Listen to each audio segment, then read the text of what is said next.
తెలుగు రాష్ట్రాల్లో సంచలనంగా మారాడు అఘోరి శ్రీనివాస్. ఇటీవలే ఓ యువతిని పెళ్లి చేసుకున్నాడు, జైలుకు వెళ్ళాడు. ఆ వ్యవహారమే అతని గుట్టు బట్టబయలు చేసేలా చేసింది. ఒక విధంగా చెప్పాలంటే అఘోరి గురించి అన్ని విషయాలు ఒక్కొక్కటిగా బయటకు వచ్చేలా చేసింది. అఘోరి గురించి ఇప్పటికే పలు పోలీస్ స్టేషన్స్ లో రకరకాల కేసులు నమోదయ్యాయట. వీటిపై దృష్టి సారించారు పోలీసులు. అయితే అఘోరి గురించి కొత్త కొత్త విషయాలు వెలుగులోకి వస్తున్నాయి.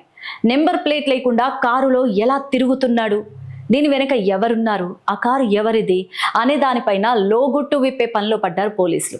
దీనిపై చాలా మందికి ఎప్పటి నుంచో అనుమానాలు కూడా ఉన్నాయి.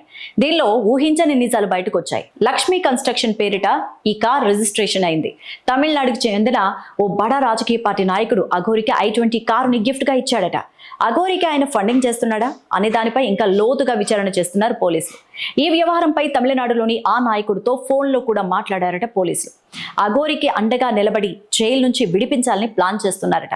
ఇక ఆ వివరాలు బయటకైతే వచ్చాయి. అందుకోసమే ఇన్నాళ్లు నెంబర్ ప్లేట్ లేకుండా అఘోరి పేరుతో బోర్డు పెట్టుకొని రోడ్లపై హంగామా చేస్తున్నారని కూడా చెప్తున్నారు. ఇప్పుడు అఘోరితో పాటు బడా రాజకీయ నాయకుడు కూడా ఇరుక్కోబోతున్నాడు.